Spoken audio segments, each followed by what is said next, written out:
What's going on, people? We are Tottenham TV, back here for some more ratings for you guys. As you do remember, last season we were doing our monthly ratings where we took the average of our player rating scores for each game every month and see how they average out and see what we have rated them throughout the month of August this time. So we're going from excellent to very good to okay, not good, awful, and then not available as well. So it's going to be interesting to see. I think it's probably the first time where we've probably ended the month really positively whilst doing this. I'm looking forward to this one. Hoping a lot of players in the upper echelons of the tier, I'm hoping, compared to last season where a lot of players were near the bottom in the middle. So look, it's going to be a lot more positive player ratings. I'm excited for this one. All right, so let's get straight into it. So let's start off with the first player, which is Hugo Lloris. And he goes straight into... Excellent, right? Yeah, he obviously hasn't played a minute of football, so he goes straight into not available. Still in the squad, so we have to give him a mention. Yeah, well, if he is still in the squad, we don't know, but he's still at the club. He's still at the club.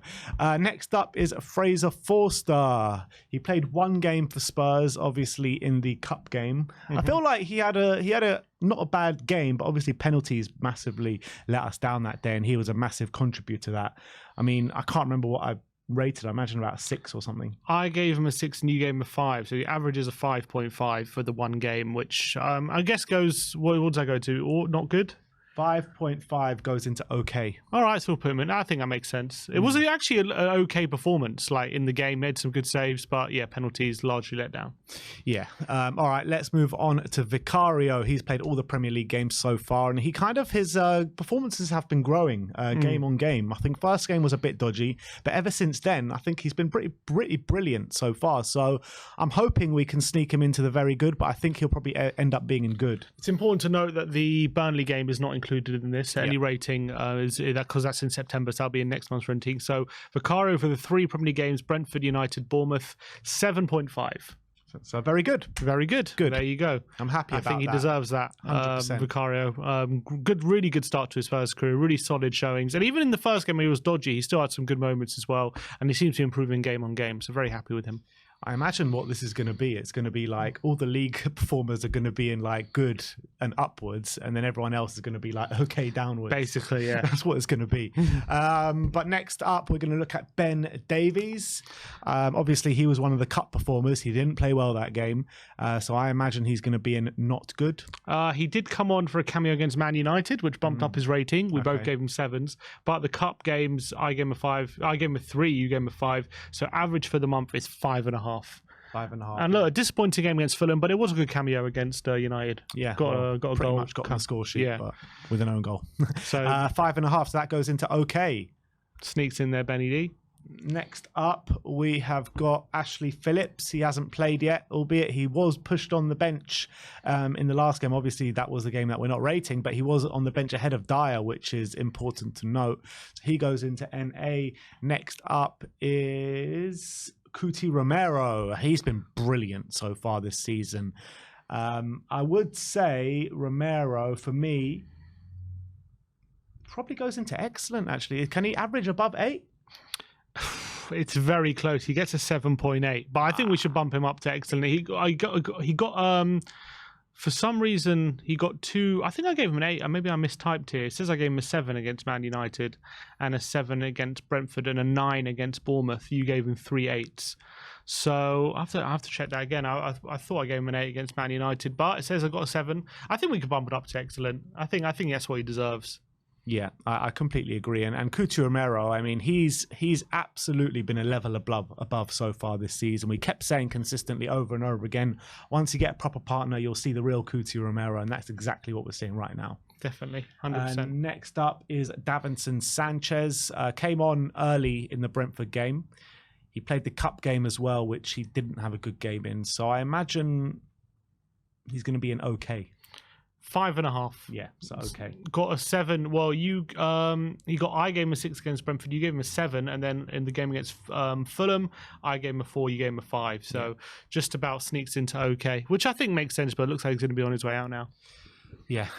Next up, Eric Dyer hasn't played a minute, hasn't even been on the bench for a minute, which is much to So all of our excellent delight. then. Yeah, So exactly. should go into excellent. Dyer should go straight into excellent. 100%. I couldn't have been happy with his performances this month. Yeah, it's probably much better performances this season than last season. 100%. 100%. Next up is Van der Ven. I think like he's obviously been brilliant so far, but I don't think he's been on the level of Kuti. I would say just below. So I would say very good. 7.4 average rating. Yeah, so he goes into very good. Yeah, very good performances. I've given him 2 7s and 2 8s. You've given him 3 7s and 1 8.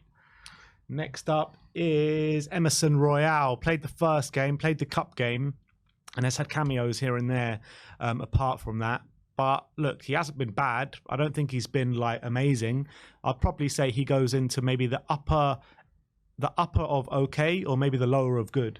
6.3, which is the lower of good. Yeah. There you go. Obviously, I've given him a 7 and a 6. You give him a 7 and a 5 for the game against Fulham. So, yeah, I think just goes into good, just about. No, good. Bump him up 1 to good. There we go. Next up is Destiny, a doggy. I mean, he's been absolutely brilliant. I got to say he goes into excellent, hopefully. Because I remember giving him 8s and 9s. I don't think anyone's given him a 7 yet. Well, you'd be horrified to know that you gave him a 7 against Brentford. And that, unfortunately, actually takes him down to a 7.8. But I think we can bump him up to an excellent, because I've given him 3 8s. I think just the averages mean, unless he gets an 8 in every game, even if he misses 1 8, he'll get bumped down for that, unfortunately. But I think he's... The law of averages, eh? I guess if you're taking 6 ratings in total, he's got 5 8s and 1 7. So I think that counts as an excellent. Yeah, I think so. I mean, he's been sensational so far. He really has. And these are like his first 3 games in the Premier League as well. To have him in excellent, I think, is amazing stuff from him. Next up is Ryan Sessegnon. Obviously, he hasn't played. He's been injured all season. Even if he wasn't injured, I doubt he would have seen a minute. So Sessegnon goes into NA. Next up is Pedro Porro. Didn't play the first game, but has played the next 2 games in the league. Obviously didn't play in the cup. It wasn't even on the bench in the cup, but 2 really strong showings in the league, and I think he'll go into very good. Excellent. 2 8s. Everyone, we've given him 2. We both gave him 2 8s, so he averages an 8, and he goes into excellent. Lovely stuff from Pedro. Delighted for him. I think like you really saw, I know this game wasn't in this month, so probably shouldn't talk about it, but you just really saw that ability going forward and how it's a cut above the rest, really. Yeah, but in the United games and the Bournemouth games, he's also showing improved defensive ability as well. So that's something he's also added to his game. So I think he has had an excellent start to the season. I think he's had some really good performances so far. I think already we've put more players in excellent than we did probably the whole of last season. Yeah, honestly, it's madness, 100%. Because I remember like doing some ratings for like Harry Kane last year when he was just scoring every game and still like he wasn't getting an excellent. Do you remember? Yeah, I remember. And now, I think just the consistency of the performances are there. Like Kane would have like some off games but still get a goal, so he would just drop down. But the performance level at the moment is very high. Next up is Yves Bissouma, and he's going straight into excellent. I don't care. He has to. 8.5. Yeah, there we go. 8.5 overall. You've given him 2 9s and a 7. I've given 9 9 and an 8. So very close to a 9 overall rating as well. But what a start of the season this guy has had. Just he's been the absolute anchor in that midfield, but he's been driving through with his dribbling ability as well. I think he's the only player in Europe's top 5 leagues to have 10 interceptions, 10 tackles, and 10 take-ons as well, which just goes to show what an all-round midfielder he is. Exactly, and we picked him up for 25 million 2 summers ago. I mean, if Brighton was selling him like this summer, you would think like he would go for in excess of 100 million. Yep, looking at what the prices are at the moment around the Premier League, completely agree. Ollie Skip, he played the first game and he played the cup game. Both were pretty poor showings, to be honest. So I imagine he's going to go into not good. He did make 1 decent cameo against Bournemouth where he came on and we gave him a decent rating. So overall 5. So sneaks into okay. I think he should probably get knocked down for not good because I don't think he has been good. Yeah, put him into not good. I agree with that. He deserves an okay. I think yes, he had again when he came on against Bournemouth, he was okay, but Brentford I thought he was really bad, and against Fulham he was atrocious. I think I gave him a 2 in that game. So. Next up is Tanguy Ndombele. Seeing as he's on his way out and we got the here we go from Fabrizio today, we should probably bump that into excellent because 100%. It's music to all our ears. Yeah, loan looks like it's going to go with a loan with option to buy. Maybe an excellent, but we're going to be seeing the back of him very soon. Seems so. James Maddison, I mean, he obviously goes into excellent. He has been exemplary since joining. Led by example, got 2 goals already, albeit one in September. But even if you take away that September performance, he's been one of the standout players in more or less every game. The average here is 7.8. That's due to the fact that you gave him a 6 against Fulham for his cameo. But other than that, you've given 3 8s. I've given him an 8, 8, 9, and 7. So I think that has to go into excellent. 100%. Has to bump up. He's been astonishing this month. The hub of the team. That's exactly what he is.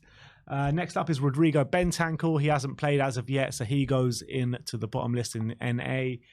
Next up is Pierre-Emile Højbjerg. Played in the cup game and he was terrible, but had a few positive cameos apart from that. Against Manchester United, he came on and did well to see us help us close out that game. And against Bournemouth as well, we've given him a 5.7 overall, bumped down for that really poor performance against Fulham. But the sub appearances, he's contributed and seen out wins pretty well as well. So, was that okay? 5.7. 5.7 is just in okay, yeah. Okay. All right. So Højbjerg goes in okay. Next up is Giovanni Lo Celso. He only played in the cup game. He did come on against Bournemouth, I think it was, as well. Did come on against Bournemouth. I can't really remember. I don't think he did much in that Bournemouth game, but in the other game, in the cup game, he got hauled off at half-time, albeit from an injury, so he got taken off at half-time. He probably goes into not good, I'm imagining. 5.0. Oh, so, yeah. Okay. Yeah, it's not good, isn't it? Is it not good? Well, it's 4 to like 4.9, I think, and 5 to 5.9 is. I think if you're below 5.5, you should be going into not good, in my opinion. Well, yeah. I mean, I kind of agree, but it's not the rules that we set the agreed upon rules. Exactly. I think not. Yeah, it's not been a good month for him. I still believe he can contribute, but I think the 2 performances. I mean, I don't think it was bad against Bournemouth. I thought he was okay, but yeah, unfortunately got hauled off, and then he got another injury, which also marked down him because he keeps getting injured. Yeah, it's a big problem for Lo Celso. But let's hope he can recover and still play a part in this team. All right, next up is Pape Matar Sarr, who's been brilliant so far in the opening stage of the season. I think I would actually go as far as say like he's been one of the surprises of the Premier League so far. Young player, hadn't really shown anything consistently before, and I think he's been brilliant so far in the opening 3 games in the August fixtures, and I hope that he gets into excellent. 7.1. 7.1, so he goes into very good. He goes into very good. I think that's fair. With what he showed, obviously he's got a golden assist in August. So, I mean, is there a case to put him in excellent? For his 2 starts, he got a 9 and a 7 from you and a 9 and an 8. But then the 2 cameo appearances, he got 2 6s from both of us. So I guess we weren't as impressed with him off the bench as we were from the start. But I think BISSOUMA's been a bit better than him potentially. I'm looking at him compared to the other players who put into excellent. I think he's been brilliant, Sarr. Has he been as good as the players who put into excellent? I think just below, maybe. I think he's probably been like with Vicario and Van der Ven on that level. And next up is Brian Hill. Obviously, he hasn't played yet. He's been injured so far all season, so he goes straight into NA. Ivan Perisic is going to be an interesting one because I feel like he's blown a bit hot and cold so far in the month of August. Some cameos have been good, some have been a bit poor. So I'll probably say he either goes into like the lower end of good or okay. He goes 6.0 exactly average, and exactly what it is. It has been a mixed bag, 2 5s and 2 7s overall. So that is pretty much what it has been. I think when he has had cameos, he's been good, and then when he started that one game, he was terrible. So mixed bag, but let's hope he can improve his performances over the season. So he goes in alongside Emerson Royale at good, which makes sense. Yeah. Next up is Manor Solomon. It's a shame that the September rating doesn't come in here because that would have bumped him up a lot. But in the cup game, I mean, showed flashes but didn't really do much. And did he have 1 cameo apart from that? And I think didn't give him another rating against Manchester United. He came on a bit too late, didn't he? Yeah. So unfortunately, the only rating we gave him was for the cup game, and I gave him a 4, you gave him a 5. So that's a 4.5. So he goes into not good. It goes into not good. It's very harsh because this is post the Burnley game, and we know that he's had a very good game. So I don't want to say he's not been good. Yeah, put him into okay then. We could put him into okay for that 1 appearance, he's like just because of the Burnley game, just because we know it's coming. I don't want to say he's not been good. It's very harsh, and he had a decent cameo against United as well. We should have rated him. Next up is Dejan Kulusevski, and again, it's been a bit of a mixed bag with Dejan. He did score against Bournemouth. Has he got an assist this year as well? He got an assist against United. Yeah, so he got an assist against United, a really good one actually, with a bit of deflection. But I would probably say he goes into good. Overall, 6.4. Yeah, so that's good. Yeah, 6.4. I think he has had a decent start. We're still not quite hitting those heights yet with Kulusevski that we know he can hit. I think there are flashes of it, and he has been a bit frustrated in some moments, but I still you can see there's a very good player there. So hopefully he can up his level, but it's not been an amazing start, but it's not been a bad start either. Next up is Veliz. Obviously, he hasn't seen any sort of minutes yet, so he goes straight into NA. Next up is Heung-min Son after this. A shame the hat-trick doesn't come into our thinking for this one, but I still think it's been a positive start to the season from Sonny. I feel like he's kind of grown on his performances game on game. Against the Brentford, he was a bit anonymous and poor, but after that, he kind of was growing into the role on the left wing, and I thought his performances were getting better and better. So I would predict that he probably goes into good. 6.3. Yeah. In fact, Kulusevski's a slightly higher, but 6.3. I agree. I thought he had some really positive showings against Bournemouth and United after a poor performance against Brentford. Came on against Fulham as well. Didn't really impact the game, unfortunately, but I think it was a decent month for him, the month of August. I think he was definitely getting better as the month went on. Next up is Richarlison. So Richarlison has been poor so far this season. There's no getting away from it. 3 games in the Premier League, 0 goals. And it's funnily enough, his poorest performance probably gave him a goal against Fulham, which is strange to think, but surely he goes into not good. 4.9. Is that an awful? No, it's not good. It's not good. It's actually just below okay. It's just below okay, 4.9. It's because you gave him a 6 one game. You gave him a 6 against Fulham. You gave him... not Fulham. I said that's his poorest performance. Sorry, not Fulham. You gave him a 6 against Brentford. Right. No, Brentford, sorry. What am I looking at? You gave him a 6 against Man United. Man United gave him a 6. 5, 6, yeah, because I felt like 5. he grew into that game second half and he actually performed well. I gave him a 4, 5, 5 and 4 for his 4 performances so far this season. Yeah, I think he's been so poor, to be honest. It's not even just his the lack of goals. I just think his overall contribution for the team is severely lacking right now. His attitude towards it at the moment is worrying as well. He seems to be just devoid of confidence. He seems to be beating himself up about things as well. So hopefully that he can change his mindset and start performing well again. But, watching Son score a hat-trick in his position probably wouldn't have helped. Yeah, and, you can really see it, especially when you're at the game. You can really see it grating on him. I mean, when I was there at Bournemouth, you could just see him just trying to lash out at everything and getting really frustrated on the football pitch. Balls just bouncing off his body whenever he's asked to hold it up or do anything with the ball. And not only that, but when the final whistle went in that game, you just saw all the players just going up to him to console him, and Sonny was getting the players to go and thank the away fans, and people had to push Richarlison to go and do it. And it's not nice when you see stuff like that coming out of players.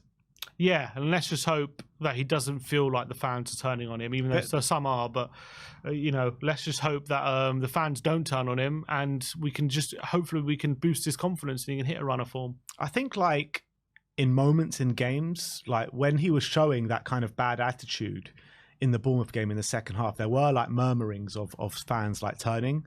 But I would say, on a general basis of what the fans' reactions are to Richarlison are very positive. They're singing his name as he was warming up in the Burnley game, running towards us and running back and doing his warm-ups. The whole away end was singing his name. And when he was coming off the bench as well, the whole away end was singing his name. So it does remind me a bit of Soldado, because do you remember how much the fans backed Soldado time and time and time again? Yeah. And you just saw poor performance after poor performance after poor performance. And I'm seeing something similar now with Richarlison. Yeah, let's just hope we can turn it around. It's only time will tell. Yeah. And finally, Big Ange. Unfortunately, the Fulham game has to get taken into account, and he was a massive part of why we lost that game. 9 changes on the day. Apart from that, though, he's been near perfect, in my opinion, but he's got to get marked down for that Fulham game. So I imagine he goes into very good, maybe if he's very unlucky, good. No, it goes into very good. He's 7.4 overall. He got 2 9s for United and Bournemouth, 1 7 for Brentford, and unfortunately got a 5. I gave him a 4 for the Fulham game. And he has to take responsibility for that. Look, it's been largely positive. It's been largely more than positive, actually. It's largely excellent. And the performances in the Premier League have been near faultless, to be honest. Some really good showings. The football that he's got the team playing very quickly and getting the squad up to speed has been extremely impressive. I just think he got the Fulham game completely wrong. 9 changes, disjointed performance, didn't rectify it quick enough as well in game. I think he'll learn that lesson of just not making too many changes for any one fixture like that, especially in an important game like that. So that was frustrating, but look, it doesn't overshadow what has largely been an incredible start to life for Ange Postecoglou. And after that Burnley win, all will be quickly forgotten, I hope. Yeah, so let's run through these tiers. Funnily enough, nobody in awful this time, not one player. A bunch of players in NA, the ones that didn't play, obviously. Lloris, Phillips, Dyer, Sessegnon, Ndombele, Bentancur, Hill and Valise. In not good, you've got Ollie Skip there. You have got, I can't really see from here, to be honest. Can you see? Lo Celso and Richarlison. In OK, you've got Fraser Forster, Ben Davis, Davinson Sanchez, Pierre-Emile Højbjerg and Manuel Solomon. In good, you have got Emerson, Perisic, Kulusevski and Son. In very good, you have got Vicario, Van der Ven, Pape Sarr and Postecoglou. And then in excellent, you've got Romero, Udogi, Porro, Bissouma, Maddison. So I think like for a first month with a new manager, with a brand new system, you can't really complain about that. 100%. It's brilliant. It's been a great first month. The football's been amazing. I think a lot of the players have stepped up, especially a lot of the new players as well. Dogi's first month has been near faultless. Romero and Maddison really stepping up into the leadership roles as well. Look, and also the points on the board. At this point, it's obviously 7 and 9, but now we know it's 10 and 12 after the Burnley game. But really strong first showing, and can't wait for the September ratings. Yeah, and when you're looking at the fixtures of September, you've obviously got the game that we just played against Burnley, Sheffield United up next, Arsenal and Liverpool. Going to be a very, very big month. Very big month. I can't wait for it though. Yeah, me too. It's just such a shame an international break has to come now. Yeah. But look, I think it's the first time in a while that I haven't actually looked forward to international break, to be honest. I'm actually dreading it. But like under Conte last season, I was like, I welcome the international break. Just a relief. Yeah, it was a relief from the pain. It was. But look, let us know your ratings in the comments section below. Like, subscribe and comment. And as always, come on you Spurs.